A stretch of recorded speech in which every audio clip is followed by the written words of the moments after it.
Hi everyone, আজকে একটি ছোট্ট ভিডিওর মাধ্যমে শেয়ার করছি নষ্ট হয়ে যাওয়া নারকেল থেকে কিভাবে পিওর একদম 100% ন্যাচারাল কোকোনাট অয়েল কিভাবে পেতে পারি। প্রথমেই দেখতে পেলেন অনেকগুলো গোটা নারকেল। এগুলো সবকটা আমাদের বাড়ির গাছের নারকেলগুলো। একটাও ভালো নেই, সবগুলোই জল শুকিয়ে গেছে। তো ভাবলাম নষ্ট না করে ফেলে না দিয়ে নারকেলগুলো তেল বানিয়ে নিই, দেখি তো কী রেজাল্ট পাই। নারকেলগুলো ফাটিয়ে পাতলা পাতলা স্লাইস করে 2 ঘন্টা মতো জলের মধ্যে ডুবিয়ে রেখে দিয়েছিলাম। এরপর এই স্লাইসের পিসগুলো একটা গ্রাইন্ডারে দিয়ে পেস্ট করে নিয়েছিলাম।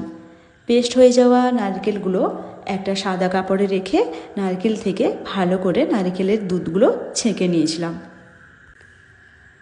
এবার এই নারকেলের দুধগুলোকে ওভারনাইট ফ্রিজের মধ্যে রেখে দিতে হবে। নেক্সট দিন আমি দেখুন দেখাচ্ছি আপনাদের, সুন্দর করে মালাইগুলো কিন্তু জমে গেছে। নিচে জল থেকে যাবে, ওপরে মালাই জমে যাবে। ওই জলগুলোকে ফেলে দিয়ে শুধুমাত্র মালাইগুলোকে নিয়ে নিতে হবে। এরপর কড়াইতে রেখে গ্যাসের মধ্যে বসিয়ে হাই ফ্লেমে অনেকক্ষণ নাড়াচাড়া করতে হবে। এরপর দেখতে পাবেন একটু একটু তেল ছাড়তে শুরু করেছে।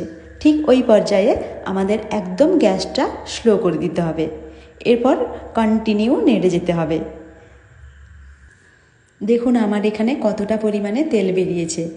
তো এই পর্যায়ে আমি গ্যাসটা অফ করে দেব আর একটু ঠান্ডা হতে দেব।